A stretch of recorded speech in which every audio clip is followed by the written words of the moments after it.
CB. I was saying to Michaels, it was the most enjoyable 70-point loss I've ever seen. It is, and with that said, good evening, everybody. It's a great intro there, EJ. It was a wonderful into the game. I hope everyone's doing well. 5 times. It was so good. What a stitch on up this Monday night. Got over. What a stitch up. I said I was Come clicking on, man. I said I was clicking. Maybe I didn't say it loud enough. I'll make sure my mic's on. I hope everyone's doing well as we just bumble our way through the first 45 seconds. That's okay. How are we, gents? Yeah, fantastic. You've gone with just a brick wall background there, EJ. Yeah, is that a message of some kind? I'm in Groupie's dungeon.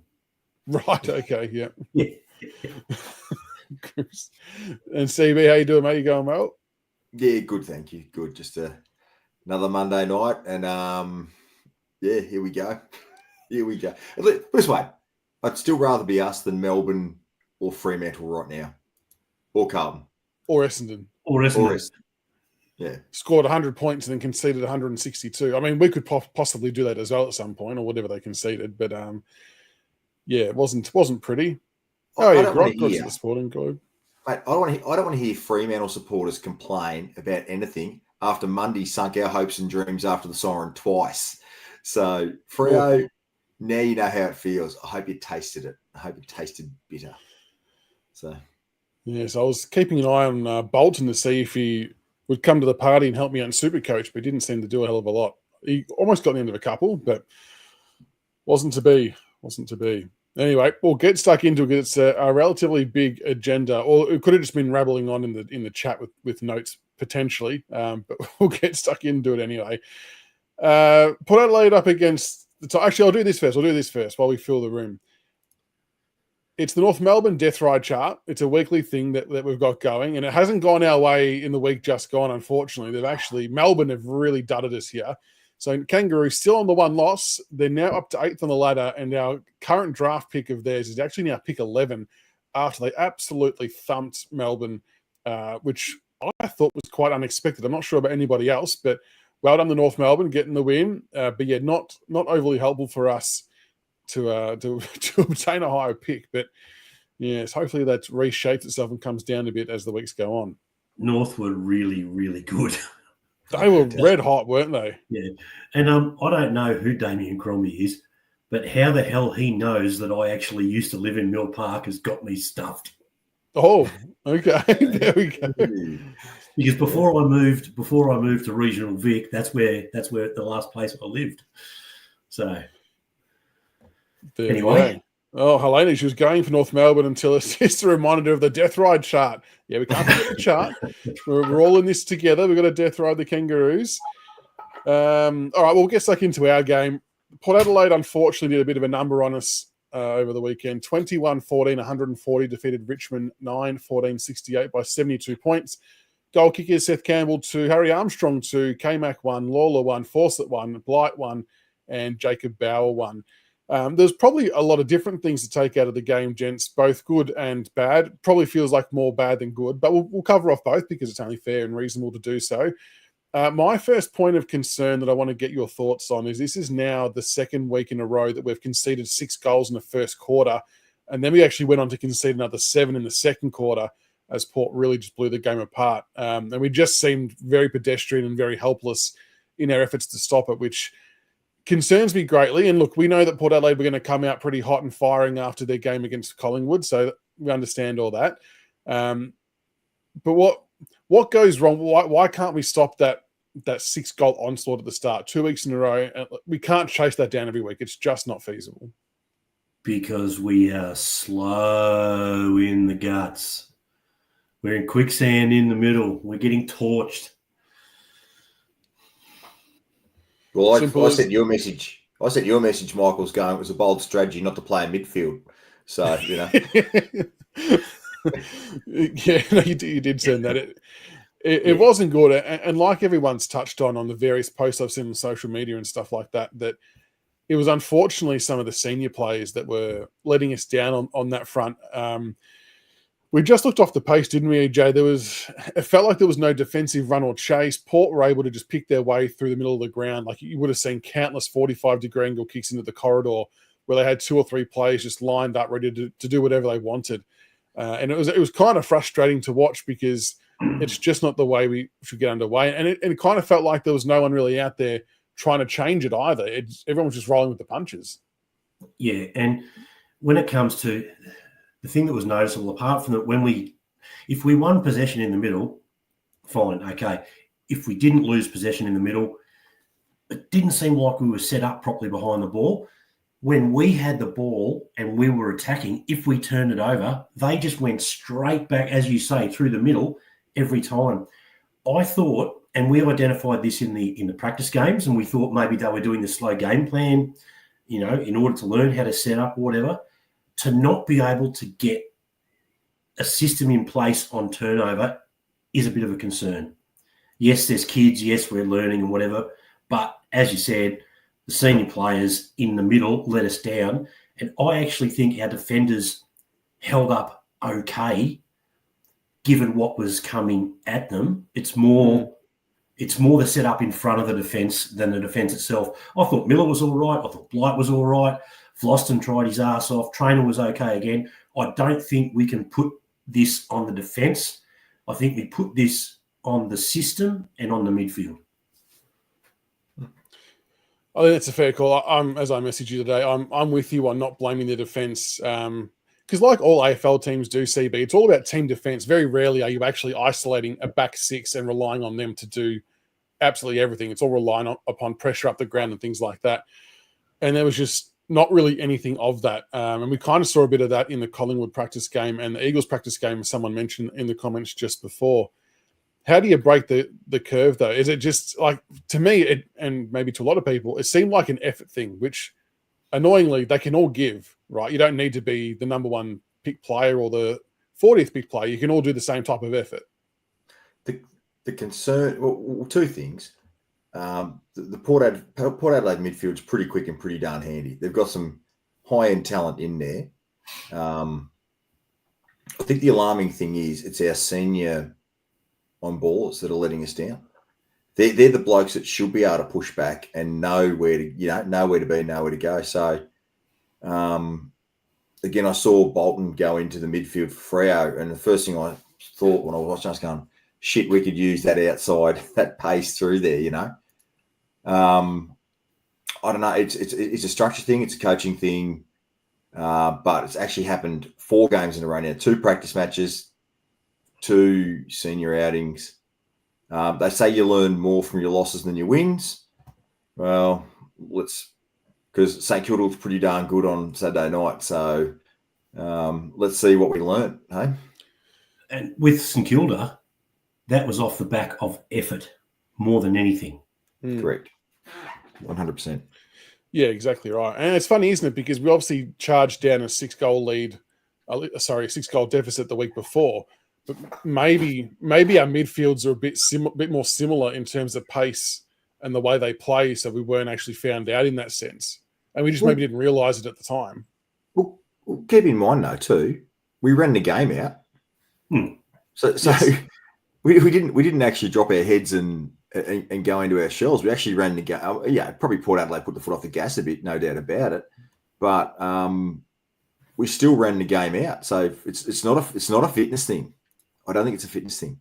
No, I don't think it's a fitness thing.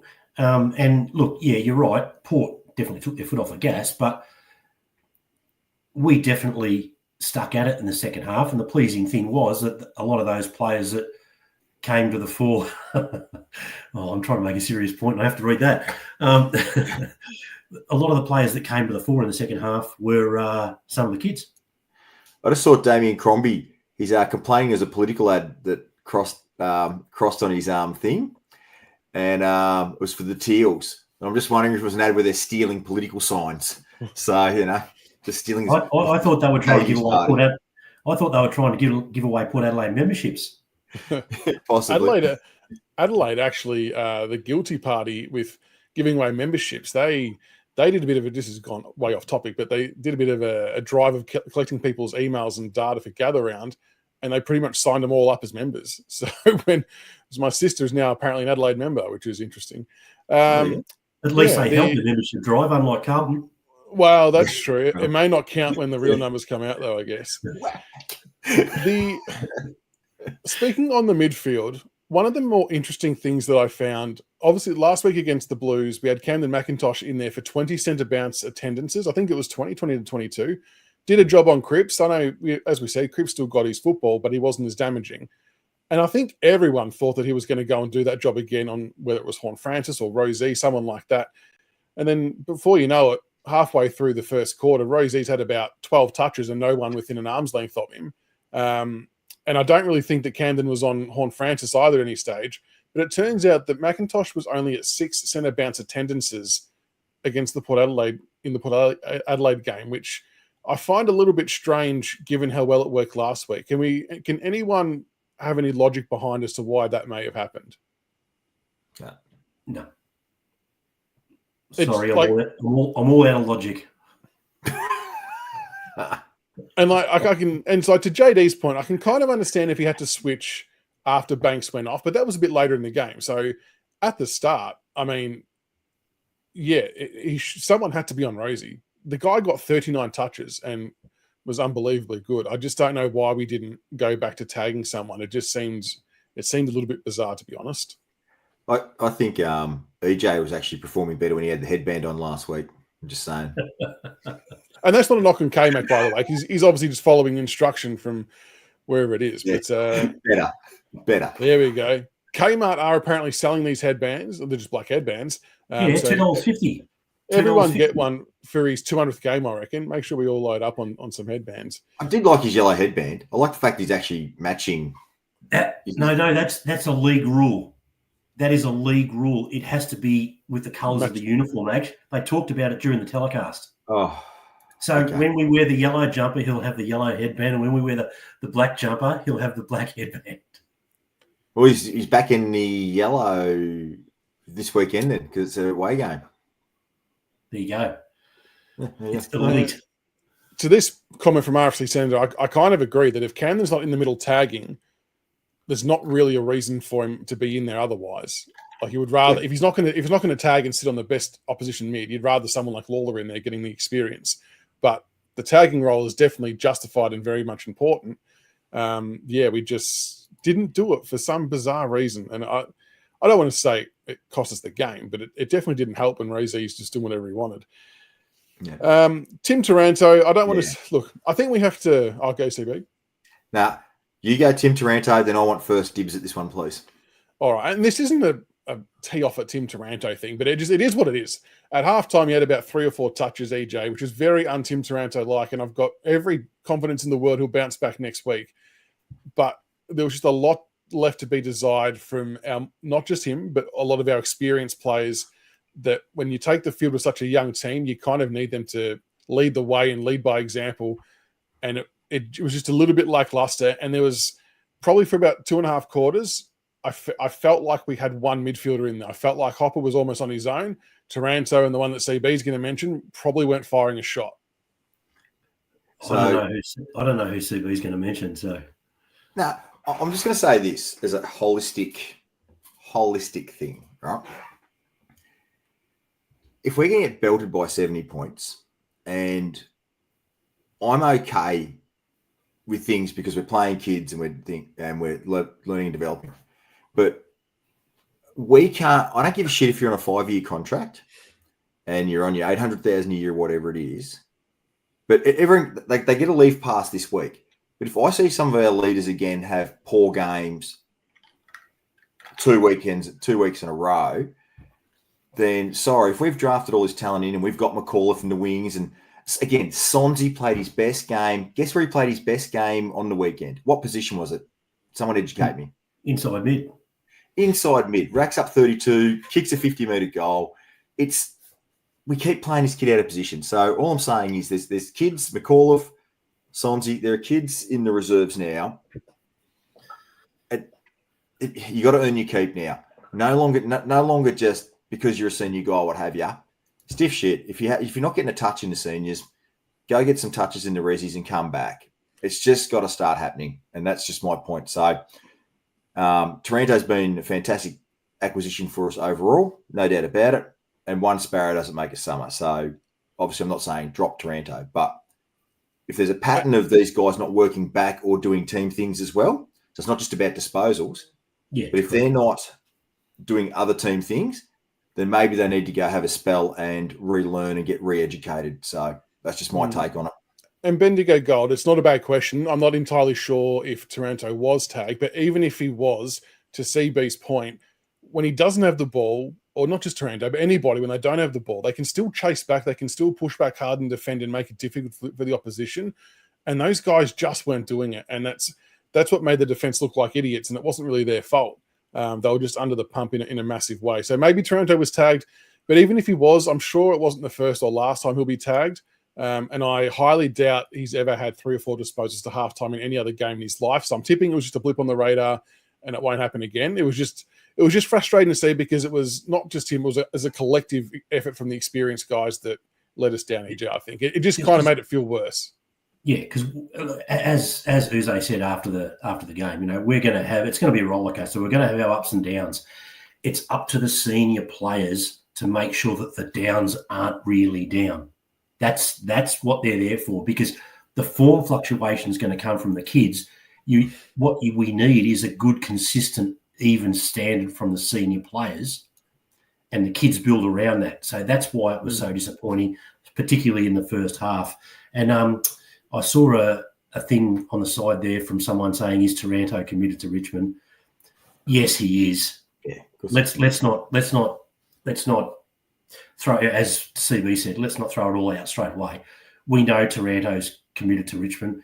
We had the talk before the season about him maybe getting the armband. So everyone is entitled to a mulligan, as they say in golf.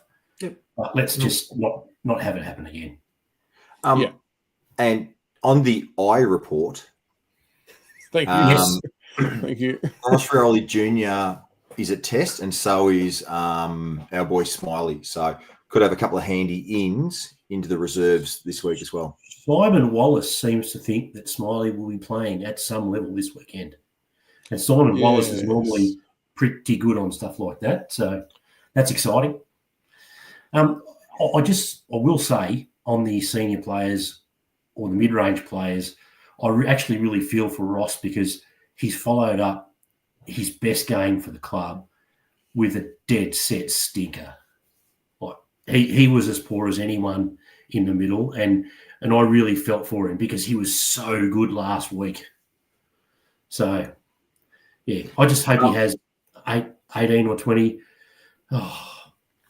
Ask for a trade. Okay. While we're a bit feisty, or I'm a bit feisty, let's talk about the Jacob Blight conundrum that's going to occur in about 2 weeks' time. Yeah, let's get on to the positives. It's a good conundrum. Go on, lead us away, CB. All right. So round 2, in 2 weeks' time, 3 weekends' time, we get the return of Noah Bolter. I think the Richmond hierarchy will still want Jacob Blight in the team regardless because he is definitely best 22 material. Yep. So the question I ask is, do you make Jacob Blight a forward when Noah Bolter returns as a second or third forward who can play your pinch hit ruck? It's just a thought. Because it's coming. The conundrum's coming. I mean, Blight's too good to be playing VFL. So what do you do with this guy? It is a conundrum because we know that if Bolter comes back in the side, we also know that Trainer's going to play every week. Right, because he's really good, and we need to fast track him as much as possible. And we know that Floston and Broad are going to play, and we know that Miller's probably going to play. So that's where it does get interesting. Yeah. So, yeah, it is a conundrum. I mean, the other thing is Miller could potentially be dropped to keep Blight in, but then it still comes back to, and it sounds stupid that they didn't give him the number 12 to drop him. So I think that he will stay in. So I think, CB, that might be the only option. But I'll tell you what, Blight's third quarter was super impressive, wasn't it? He played in the ruck, and I don't care whether it was against Wine, Sweet, whoever. The bloke's never rucked before in his life at AFL or VFL level when he did really well because he actually had a crack. And then goes forward and presents as a really good target. I know a couple of his kicks were a little bit wayward, but like we were saying before we came on, EJ, he's got a tremendous aerobic capacity and good fitness space that you know he's going to get from contest to contest to contest. He can jump, he can run, he can take a mark. And I see overwhelmingly, I don't think you can drop him. And I think they have to find a secondary role when Spolter comes back. And that might be the one. But then it might be at the expense of someone like a Bauer, maybe. I don't know. I don't know if you can keep playing all of those guys up forward at the same time. Yeah. And as you talked about the aerobic capacity, he won the bloody time trial. He'll run all day, and there's plenty of people on the weekend that didn't run. So what about this from Lou? What about Blight as a wingman? Nah. I think they've got too many other project players on the wing. You've got Tresize and Banks and Hugo. And Hugo. I did say that. Hugo's coming back, yeah. I don't mind the left field thinking, though, Lou. I do enjoy that type of thought process. But, yeah, I think we're going to have to find a way to keep him in. I thought Blight was really, really good. Unless he starts on the bench. Yeah, you got Nanky, two blokes up, and then as blokes need a breather, Broad might need a breather. So Blight comes on, or I don't know. It could be a matchup, but he could be an ideal swingman. Yeah. Sam, in theory, you're correct. I don't think that's how it's playing out, though. But to be fair, Miller, I think, is anti-stripes playing, so I do want to make sure I say that up front. He wins halves his contest as per the comment above. Jones Racing, there it is. Thank you. He's statistically in the top, whatever. He isn't going nowhere. People get a hard on for players, and they can't let it go. Miller's not going anywhere unless he gets injured. It's just the way to try and keep him in. And then if we want to add to a further headache, as Todd's just pointed out, Gibcus, Lafau make their way back at some point later. And I know that's a conversation for another time, but then that adds another twist to the whole saga as well, which will be very, very interesting. And let me tell you about a couple of tools from the VFL as well. Bloody hell. Yeah. Yeah. Well, we'll talk about the VFL shortly because that was some good things from there. But what about Harry Armstrong, gents? He was probably, honestly, a little bit quiet for 2.5 to 3 quarters, as were a lot of our forwards. We didn't really have a great day delivering to our forwards. But to see him turn that around in the last quarter and kick his first goal and then his second goal was so, so pleasing. I was so proud for him. You could just see it was a weight lifted off his shoulder. The one he actually kicked for his first goal, he looked like he wanted to dish it off. It's almost like you could see the confidence disappearing a little bit inch by inch because he missed that snapshot earlier. And I think I remember saying on the live call, like, no, just take the shot. You're a forward, back yourself in. And now the monkey's off the back. Hopefully there's plenty more of that. Well, I wanted the kid from the get-go, mate. So the kid's a gun. Another 2 years, another 2 pre-seasons, to be honest, kid. We put a few kegs on him. And he's going to give the Richmond Football Club and us supporters some very, very good days. So I'm wrapped for this kid. And the fact that he didn't drop his head and played to the end is just exactly what you want to see. Kid crashing packs. He's got the goods so far. Exactly right. And it can be easy for the young kids to drop their heads at the end of the game. But no, he kept pushing on. EJ forced its long-range goal from 55, just wheeled around and went bang and just nailed one from deep. That was pretty impressive. And took another nice mark on the wing, grabbing it at the highest point. How did you see his game? Yeah, look, it was all right. It was a decent first effort. He didn't light the place up, but we talk about effort and competitiveness. We got that in spades. Let up hard, chase back hard. He'll bang into people. He's got tricks. So you just couldn't. I actually watched the jumper presentation before, and you saw the grin on his face, and his mum was crying. And then on the ground, when he kicked the goal, just his face beaming. I think he's going to take time, but I definitely think there's something there. And I think we're very lucky. I see more competitiveness from Fawcett than I do from a guy that's stuck in the twos at the moment. We'll talk about a little bit later on. He's definitely got a future. Yeah, he looked all right. He's definitely got some good tools there. I love that he backed himself to wheel around and kick that goal too. That takes a lot of confidence to do on the big stage, but he identified the Port players moving back on the mark and made them pay accordingly. So he's got a leg. He does. I saw him do that in the VFL a couple of weeks ago in one of the practice games. He's got a big boot on him, which is good. CB, what about Mansell and Campbell? I thought they were two of our probably bigger shining lights in terms of not so much the debutant players, but those second, third, fourth year players. Mansell arguably best on ground for us, and Seth Campbell I thought got himself into some really good spots, and you can just see he's got what it takes. I think. Yeah, I mean, Seth's just he's a bit of a freak actually, isn't he? He can do things that a lot. I just kept looking at him. He's like a Cochin clone to me. I don't know why. It's just like, I think, to be honest with you, just put him in the guts now and give him a run, even if it's just 5 minutes a quarter. We've got nothing to lose by putting Seth Campbell in there. And even I wouldn't be against Mansell running through the middle at times either. I mean, it's no surprise that two blokes that had excellent, outstanding pre-seasons and put extra work in, and look at the season they're having. So the harder you work, the luckier you get. Dennis Lilly said that. And I think what you're seeing is reward for effort. So Mansell's turning into a leader of the club, isn't he? Yeah, he's really. I like him. Yeah, I've always liked him. Ever since he rubbed Ginnivan's head into the ground with an elbow, I've been a fan. So he had me at elbow. The other thing with Seth is, my goodness, he's clean. Yeah. Like, he doesn't fumble. He's very clean. Got good wheels too. Turned Aussierules inside out with a nice little pirouette and dashed away. I would have liked to have seen either one of those two players around the contest a bit more in the midfield. Just when we weren't doing much in there, I would have liked to have seen him change it up a bit and get someone with a bit of speed and a bit of presence in there. Well, I think that would have defensively helped us in the middle as well, a bit of pace to mix, change the mix up a little bit. We talked about the concrete boots before, and I think we must try it on some level this week. Absolutely. Yep.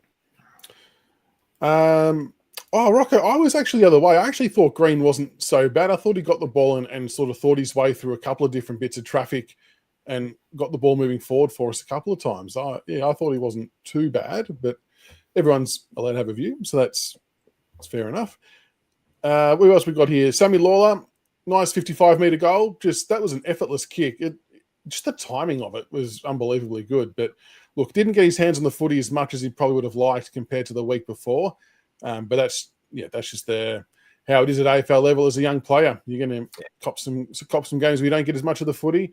Had a couple of nice don't argues down on the wing though, which was good early days. Yeah, but I mean, like he was in the forward line for big chunks of the game and will be for a few weeks yet. Yeah, and that certainly explains away his lack of impact in possessions because it just didn't go near him. And you mentioned Luke Traynor before, EJ.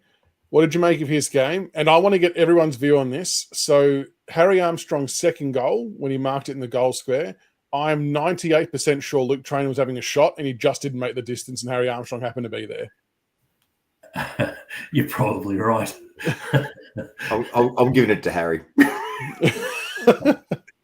What I love about Traynor is, even at this really early stage, is he makes his decisions and he commits and there's no hesitation. So even if it's the wrong decision, he doesn't change his mind and get stuck in no man's land, whatever. Once he commits, he goes. And that's a really good trait to have. And he's prepared, again, how many players this early on in their career will be so aggressive from the half-back line? Yeah. I love his drive. So, yeah. And his willingness to fly the flag, CB. Like, it's his second game, he's already copped a $1,500 fine. He might not even earn that yet in match payments. Yeah, we might need to GoFundMe to pay for it. I was going to say, hopefully a few of the senior boys have just dipped into the ashtrays and found a couple of $2 coins in there to help him out. But, look, I mean, as we know, the kids, we found that they're three ripping kids and we've got more kids to come in there yet. So they're engaged and exactly what Trainor's doing, exactly what you want. Fly the flag. Yeah. The three boys that played, they're not, we haven't drafted pussies. The boys actually have a crack. And, wait do you see, Jonty Fall in the Resis and Sims and those guys? Like, there's some boys, young blokes doing good things.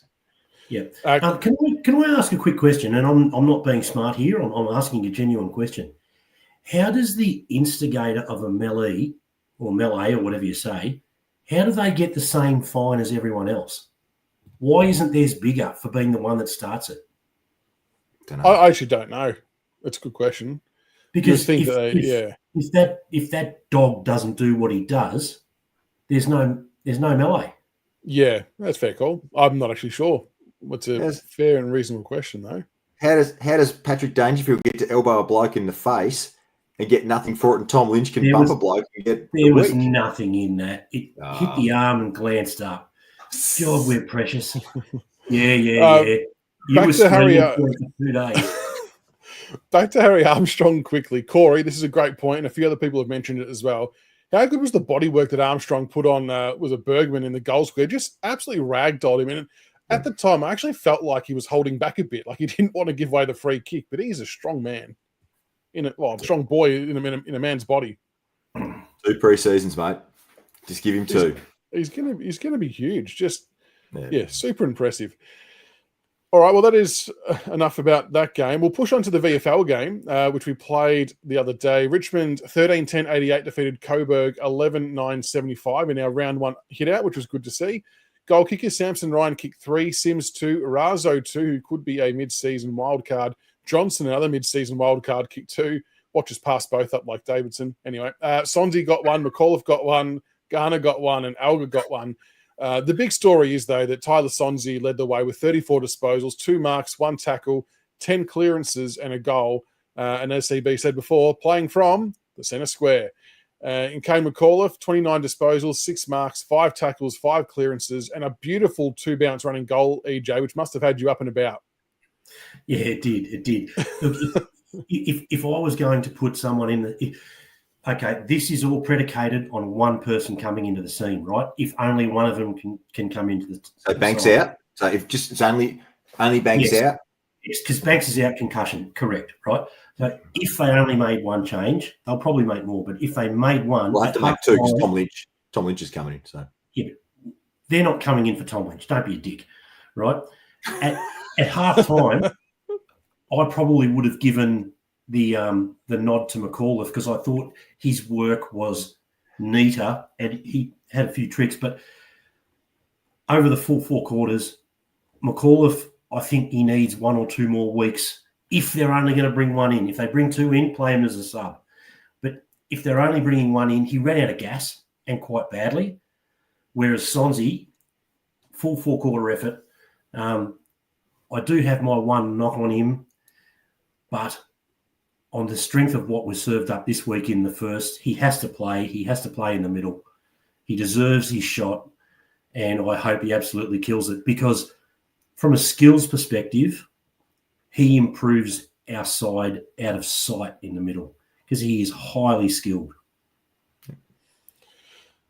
Yeah, like I don't know why we haven't been able to squeeze him into that midfield. I do know why, because we've had other players in there that have been either more experienced, more favourable, whatever way you want to spin it, which is understandable. But there has to come a time where you've got to give this kid a proper crack in the midfield at AFL level, because the game he had on the weekend for Richmond against Coburg, that's not an isolated incident. And if you look at the back half of last year, he was doing those kind of numbers week in, week out in the midfield. And then he comes into AFL level, which he played for a chunk of the early part of the season, half forward, wing, things like that, and just wasn't having the same impact. And I know there's probably structural reasons and personnel reasons, a whole raft of reasons, but you would just love to see him get a 5-week window and say, hey, you're in there, show us what you've got. But then it has to be at the expense of someone else. So, which is it's the defensive structure. That's the issue. Everything else going forward, he's fantastic. So look, he deserves his run. Let's get him in, give him a crack. But good to see we got the win. Go CB. I just want to bring up something. We talk about Razzo, right? I'm going to put it on the table, and it kills my sakes. I love the guy, and he's been a wonderful servant of the club. I think the club should make a call on Dion Prestia mid-season, and I think hopefully Dion comes to that realisation as well. And I would love to see Razzo get the opportunity, just like Marlon Pickett did for Grigor, I'd like to see, get that extra spot in and give someone else a crack, because we can't get down on the park at the moment. And I think there's opportunities there for bringing in other talent. So I just want to put that out there. And it kills me to say that, but I'm just looking at it realistically. Yeah, look, I suppose it's a conversation that may need to be had at some point, depending on how this plays out. I mean, I would love to see Dion get back on the park. I think he's got a bit to offer from the coaching and mentor perspective as well, but you don't want it to be at the detriment of progression and other kids getting a shot and things like that. However it may, play out. Mate, did you not see the 3 bags of concrete we had sitting in the middle? I know. It's he ain't going to be any quicker than that. I've said we can't play Prestia, Hopper, and Taranto in the same midfield. It'll be worse than what it was on the weekend. So I don't know. I'm not sure what will happen there, but I think you might be somewhere in the vicinity of what might happen. But we'll have to see how it plays out. Can I just talk about a couple other players in the VFL? Yeah, go for it. Yeah. Forward of the ball, both Jonty and Sims, really good competitive efforts. Sims jumped at everything, crashed through people. Jonty ran, chased. He was amazing. Ryan was more polished, but I can't see him getting a go ahead of the other two based on A, where they are already, and B, the effort that they provide. They were really, really good 4-quarter efforts. And from the back, Gray, again, was fantastic in defence.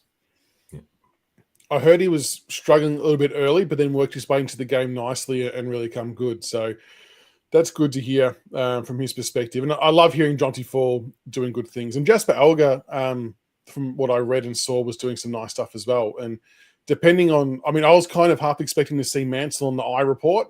Haven't seen his name on there.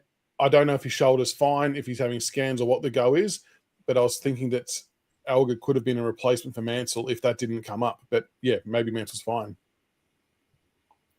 Yeah, I hope so. Yeah, I do. I definitely do hope so. That's not good VFL wrap. I think, look, it's equally as exciting, isn't it, gents, watching the VFL than the AFL with the kids coming through. And then you got to remember, in a few weeks, we've still got Jody Clark. Smiley might play this week as well. And I was going to have I've got a topic in here about Smiley, but it kind of got answered after I wrote that. So Cam Hicks mentioned earlier on tonight that he won't be playing AFL this week. That does sound like it might be a good chance for VFL if he gets through a training session. I think Nick said on Thursday. And look, everyone's going to be hanging to see Smiley play. And the unknown was always, had he been doing extra conditioning up until this point? And if not, yes, he would have to do some VFL time. If he was, maybe he could have gone straight to AFL. But whatever it is. You back the club in. And if he's playing VFL this week, it would be very exciting to watch that unfold. Get some run into the legs. All right, before we get on to the St Kilda game, I do want to give a Harley Reed update, courtesy of Cam Hicks. I know we're only in March, and I'm giving a Harley Reed update.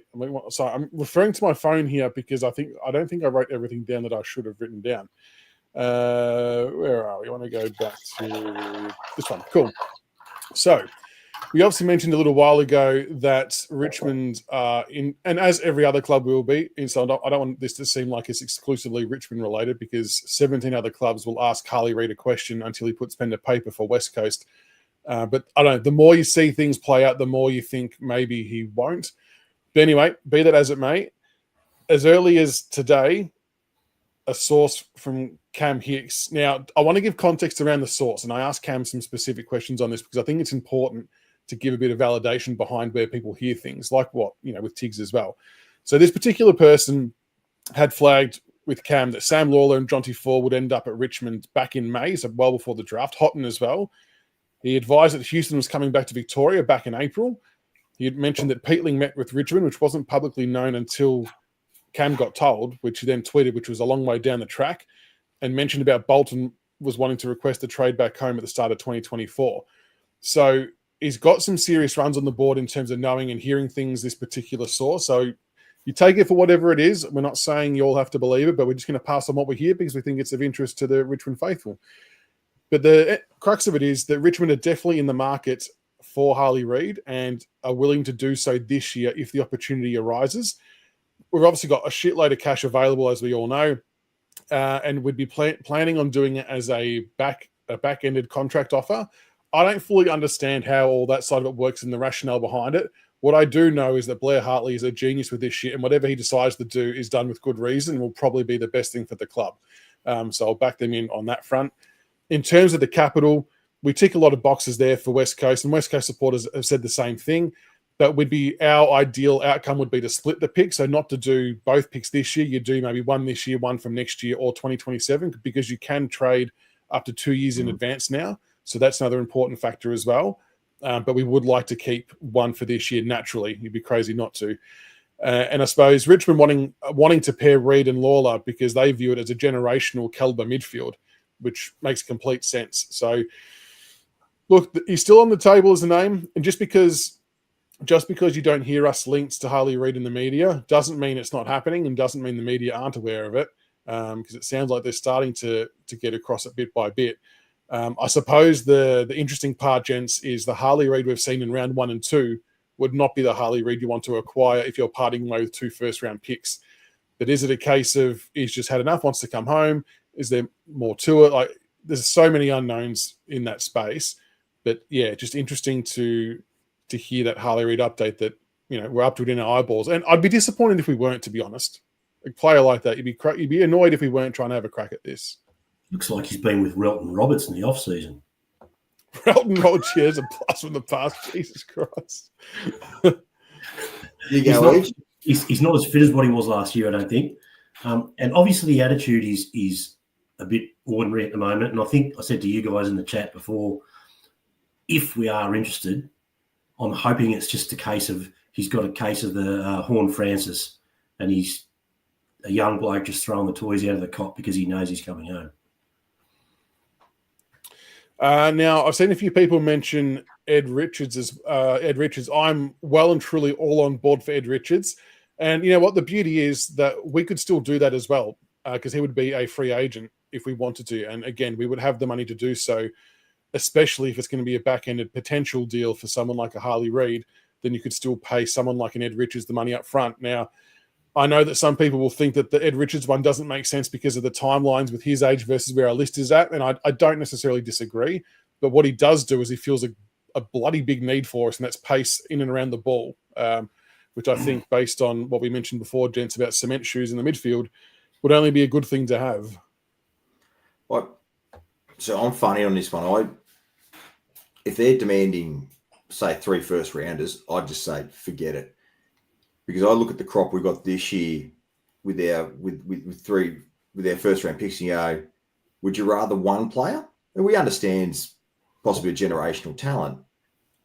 You got one player who could be Dusty like, or do you take another Lawler trainer, Armstrong type? What do you I don't think Richmond's got enough list depth at the moment to be trading 3 first round picks for one player. I just don't see it at the back end. We need to keep getting high-end picks in and just churning and burning until we get the mix right. So I'm not sold on the idea of Harley Reed. I'd rather keep the picks and bring in 3 high-end talented kids than one high-end. But that's just me because of list and where it's at and what you have. The cash doesn't worry me. We're cashed up, but it's just the picks it would cost concern me for one player. That's all I'll say.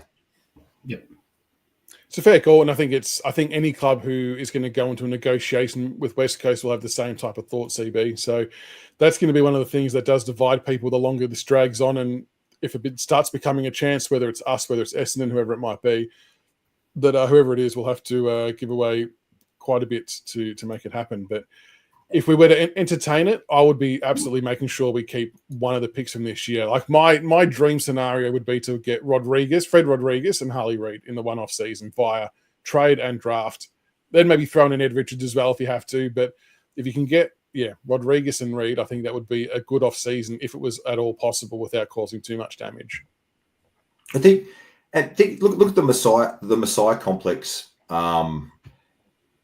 What did Chris Judd actually? He didn't get him to a flag, did he? Dylan Shield was the big thing to Essendon. So the Messiah complex doesn't always work. Bringing the big name into your club, if you look at what Carlton traded to get Chris Judd, long term, could they have really done with Kennedy playing key forward for, what they gave up overall cost them long term. So, yeah, I don't know. And Solar, I think you're on the money here. If anything's happening, I feel like it needs to involve Chad Warner heading back home. I reckon that's going to be maybe a key to unlock something for any club, whether it's us or someone else. But yeah, it'd be interesting to see how Harley Reed keeps playing throughout the season because, the first 2 weeks haven't really filled me with confidence, but he's got talent, clearly. So hopefully he turns it around and we'll see where that lands. Just on David's point, he goes, Sheila's no Harley Reid, to be fair. Yeah, but that's not my point. My point is the Messiah complex of trying to bring in a big name to your club to say it's the be-all end-all is the point. So, yeah, that was the example. All right, we'll move on to the St Kilda game we've got coming up this week. Big game. They're coming off a pretty nice win against the Cats, to be fair. Fair play to them. It was really, really good. And we'll be looking for a response back in Melbourne, which is nice, albeit at Marvel. We'll start off firstly, gents, and everyone in chat listening. What would the ins and outs look like? Now, obviously, Tom Lynch is going to come straight back in, you would assume. He'll be ready to go. And we only know of Sam Banks being out via injury. Oh, shit, the I word. We think Mantle's okay. So let's just work off the assumption of Banks out and then Lynch coming in. There might be a bit more to it because I don't think that's a proper straight swap. But who would you see going out? Like, does Fawcett unfortunately make way? Does a Bauer? Like, what would you want to do? You go, Edge. I think Fawcett will make way because I think they'll keep playing Armstrong and they want a bit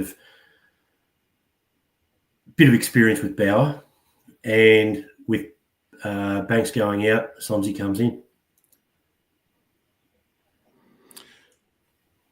Fawcett out for Lynch. Banks out for Sonsie. Ross out for McAuliffe.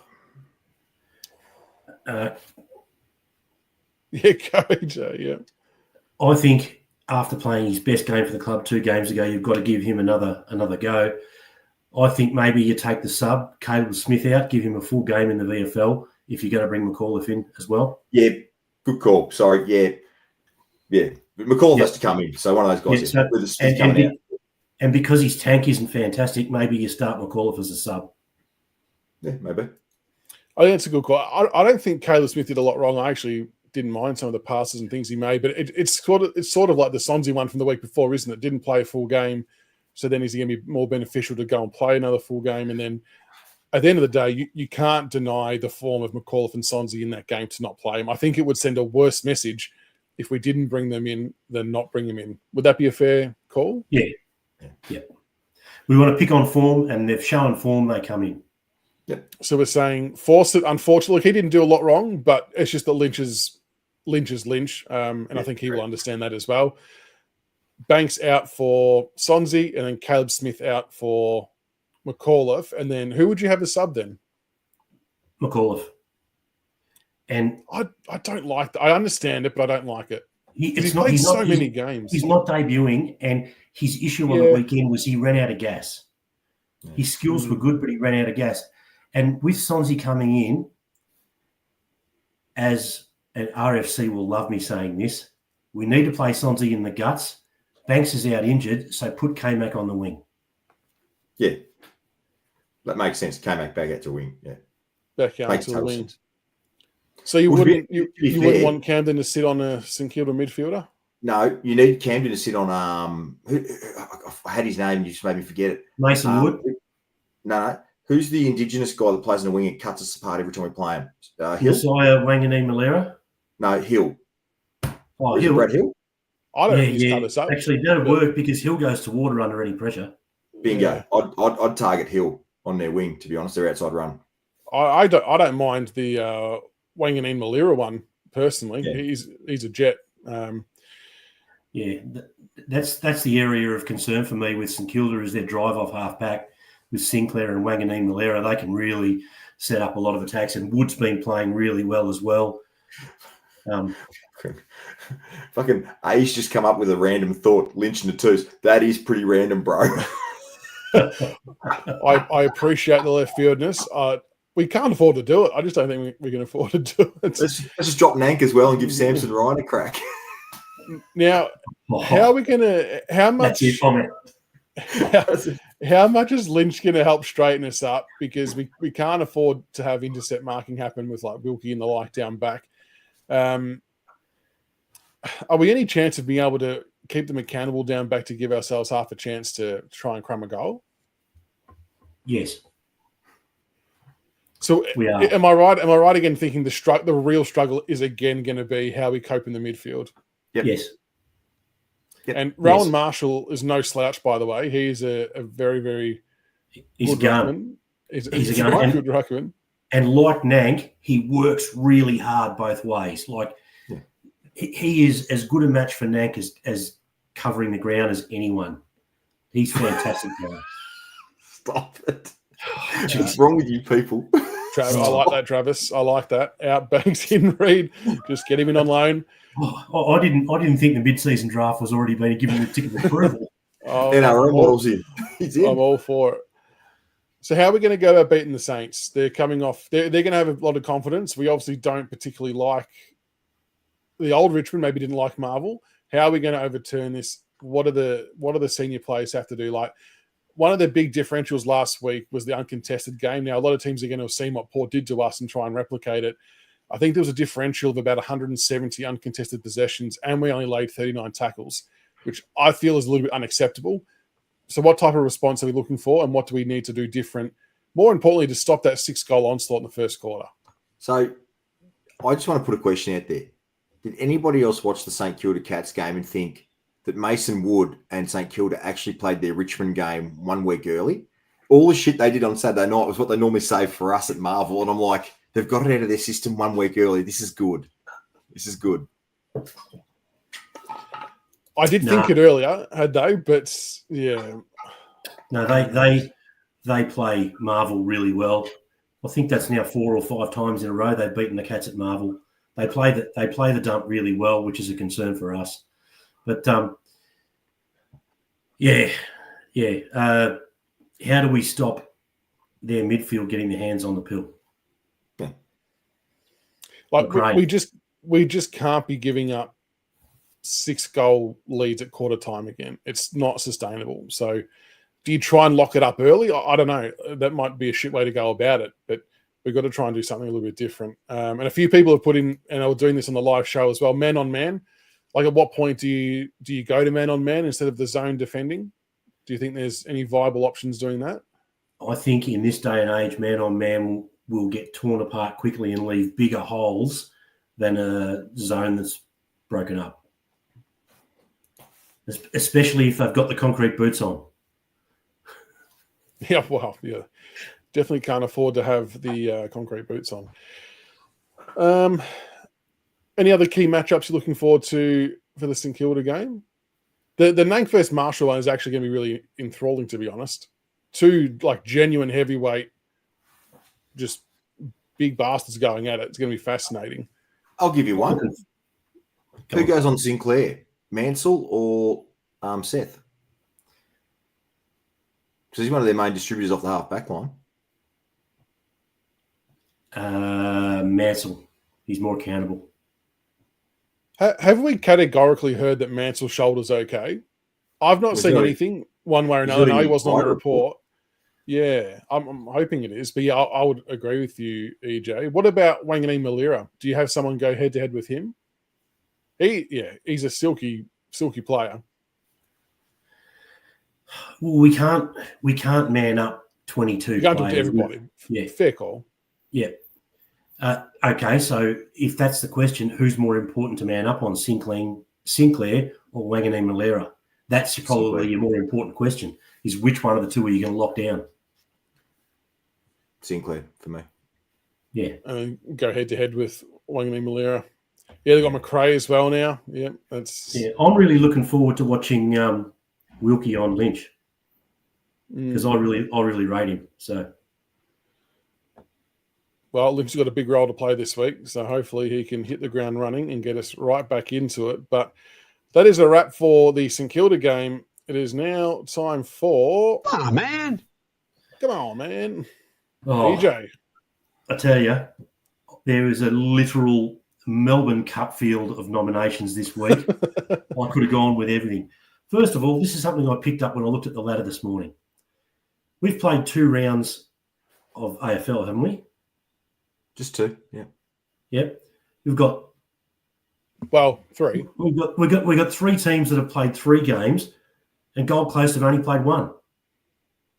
How can Gold Coast have only played 1 game after 2 rounds in an opening round? That's just ridiculous.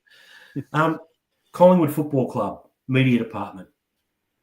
Ooh. They put out a tweet pre-game with Sidebottom and Pendlebury that was AI, and they had dogs on a leash, right? When you're celebrating your 2 greats of your club, A, don't use AI. You've got a literal 15-year catalogue of photos to choose from, and B, you don't have to denigrate an opposition club. Ridiculous. Come on, man. Rory Lobb's blue hair. Hey, he went to full Funky Miller. He went to Centenary Blue. Come on. Yeah, I know. News.com.au article suggesting that we've turned on our club and our players, right? Absolute dribble. You've got videos of Melbourne players being abused, Carlton players being abused, but the article on that rag, news.com.au, is Richmond turning on their own. As Jones Racing 82 said, he wouldn't wipe Groupie's ass with that crap. Come on, man. Can I say this, though? I'll give credit to that Sydney-based author. He's great for business. Because, again, don't click on that shit. It's just, if you... Well, I didn't. It just reminds people of why we've picked up an audience, like we've grown the show so much, because people just are over that mindless dribbling bullshit content. It's just hot garbage. I didn't click on it. It appeared in front of me. Yeah, right. It's just hot garbage. But this was a very close second this week, and it almost escaped our minds because it happened at about showtime last week. Geelong, as we know, are under investigation for the third-party deals.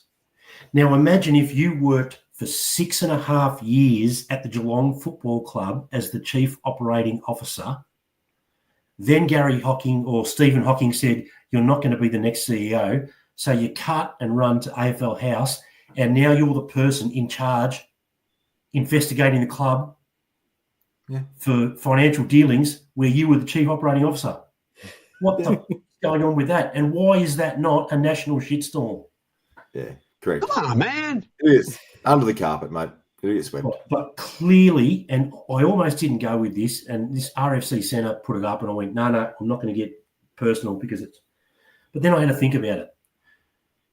We've just had 15 or 16 years of one of the all-time greats, Dusty Martin, right, get hounded relentlessly by the media week after week, a lot of baseless crap and all that sort of stuff. Was that fair? Yep. What the actual bleep is Simon Goodwin doing, throwing his captain under the bus after the game, saying he's got issues that we don't understand about? The only reason we know he's got issues is you just told us, mate. Right? Leave it alone. Like, we all know that there's something wrong at Melbourne, they're rotten or whatever, and we all know that Goodwin is a spud that can't coach, that lucked into a premiership because he had a good squad. You've thrown your skipper under the bus. That is just insanity. Do you reckon...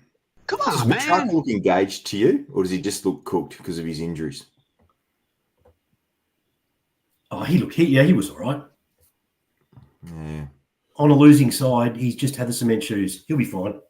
Yeah, don't know. Yeah, it's an interesting watch and see.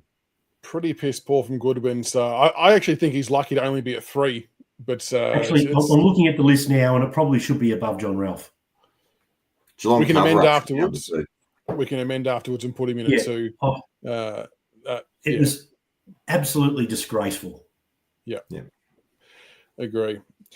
All right. Well, that is come on, man, done. The final thing to do, gents, is get a tip, including margin for the St Kilda game this week. Make sure you drop it into the chat as well, what you think the margin will be. EJ, I'll start with you first. Oh, every week. Look, Saints by 32.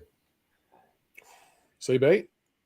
I've actually jagged corporate seats to this one through a company at work. So I'll be attending in the Medallion Club. I'll say Tigers by 6 points in a thriller. Ooh, Harry okay. Armstrong to kick the winner. Yeah, that'd be nice. That'd be very good. I'll say Tigers by 12. We'll bounce back. We'll come back to Marvel, back in Melbourne, and we'll get the job done, hopefully. But no, it should be a good match. The response is going to be the interesting thing, so we'll have to keep an eye on that and see how it goes. Now, before we go, I do want to plug that there is a video dropping tomorrow on YouTube of Lewis Callaway, who played his round 2 game for Sturt on the weekend. He had 22 disposals, 9 centre clearances, a couple of inside 50s, was hitting some nice targets.